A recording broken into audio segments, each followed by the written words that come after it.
Tsunami, जो कि एक जापानीज वर्ड है जिसमें सु मतलब हार्बर और नामी मतलब वेव होता है। और हर सुनामी का जो पहला वेव आता है हम सोचते हैं कि वही सबसे ज्यादा पावरफुल होता है, लेकिन रियलिटी में सुनामी के दूसरे वेव की ताकत सबसे ज्यादा होती है। दुनिया की लगभग 80% सुनामी पैसिफिक ओशन के एक खास हिस्से में होता है जिसे रिंग ऑफ फायर भी कहते हैं। एक सुनामी की लहर 800 किलोमीटर प्रति घंटे की रफ्तार पकड़ सकती है, जो लगभग एक जेट प्लेन की स्पीड के बराबर होता है। ये सुनामी की लहर इतनी ज्यादा खतरनाक होती है कि ये दुनिया के सबसे tallest statue the statue of unity को इन ताकतवर लहरों की मदद से आसानी से तबाह कर सकती है। साल 2004 में इंडियन ओशन में जो सुनामी आई थी उसमें जमीन के अंदर 23,000 एटॉमिक बॉम्ब फटने के जितनी इंटेंसिटी के साथ अर्थक्वेक हुआ था, जिसके चलते समुद्र में ये सुनामी आई और पूरी दुनिया भर में 2,80,000 लोग मारे गए।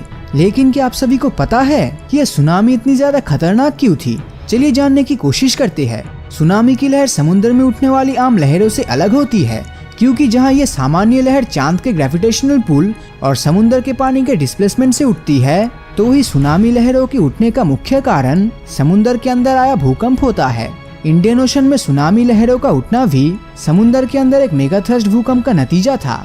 ये भूकंप 1600 किलोमीटर के सबडक्शन जोन में हुआ, जो बर्मा प्लेट के नीचे इंडियन प्लेट के खिसकने की वजह से उत्पन्न हुआ था। इन प्लेट्स के खिसकने से बहुत ही ज्यादा एनर्जी रिलीज हुआ और करीब 30 क्यूबिक किलोमीटर में फैला पानी डिस्प्लेस हो गया था, जिस वजह से पानी के अंदर करीब 5 मेगाटन के पावर की जितनी लहरें बनने लगी, जो वर्ल्ड वॉर 2 में इस्तेमाल किए गए सारे एक्सप्लोजिव की एनर्जी से भी दुगनी थी। अगर हम सभी सुनामी का एवरेज निकाले तो इस दुनिया में हर साल करीब 2 सुनामी आती है और 15 साल में एक सुनामी बहुत ही ज्यादा खतरनाक होती है। अब आप सोच रहे होंगे कि आखिर इंडियन ओशन में आए सुनामी बाकी सुनामी से ज्यादा खतरनाक क्यों था? इसे जानने के साथ हम ये भी जानेंगे कि आगे आने वाले समय में हम इस तरह की सुनामी को कैसे रोक सकते हैं। तो ये सब जानने से पहले हमें पता होना चाहिए कि इंडियन ओशन सुनामी के समय समुद्र के अंदर आए भूकंप का सोर्स सुमात्रा के वेस्टर्न कोस्ट से करीब 160 किलोमीटर दूर था और भूकंप आने के महज 20 मिनट के अंदर ही पहली सुनामी लहर ने सुमात्रा के नॉर्दर्न भाग में करीब 1 लाख लोगों की जान ले ली थी। सुमात्रा में तबाही मचने के बाद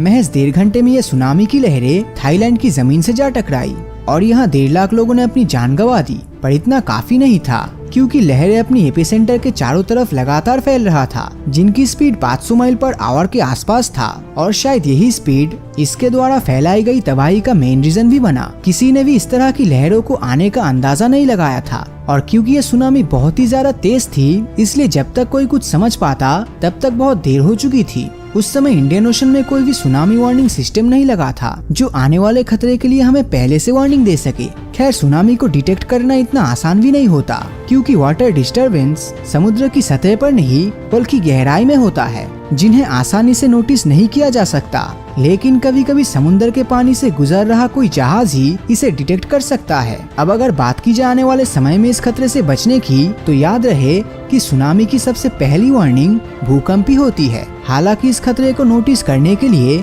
इतना काफी नहीं है और इसी वजह से बहुत से जानकारों का मानना है कि अगर समुद्र के अंदर इफेक्टिव वार्निंग सिस्टम लगा दिया जाए तब हम बहुत हद तक आने वाले खतरे को प्रेडिक्ट कर सकते हैं। पैसिफिक ओशन में लगे सुनामी वार्निंग सिस्टम बहुत ही ज्यादा सेंसिटिव है और ये आने वाले सुनामी के खतरे के बारे में पहले ही आगाह कर देता है। अमेरिका द्वारा इस सिस्टम को पैसिफिक ओशन में एक ऐसी जगह लगाई गई है जहां सुनामी का सबसे ज्यादा खतरा रहता है। तो जैसा कि मैंने वीडियो की स्टार्टिंग में रिंग ऑफ फायर का जिक्र किया था, ये सिस्टम वहीं पर मौजूद है। रिंग ऑफ फायर जो अपने ज्वालामुखी और अक्सर आने वाले भूकंप के लिए जानी जाती है और शायद यही वजह है कि अमेरिका द्वारा इस जगह पर इस वार्निंग सिस्टम को लगाया गया है, क्योंकि ऐसी जगह पर अक्सर भूकंप आने की संभावनाएं बनी रहती है और इसी भूकंप से निपटने के लिए डार्ट सिस्टम का इस्तेमाल किया जाता है, जिसका फुल फॉर्म है deep ocean assessment and reporting of tsunami. ये सिस्टम 3 हिस्सों में बटा हुआ है। पहला है प्रेशर रिकॉर्डर, दूसरा है सरफेस बॉय और तीसरा एकॉस्टिक ट्रांसमिशन लिंक। इन तीनों में सबसे पहला काम समुद्र की गहराई में लगे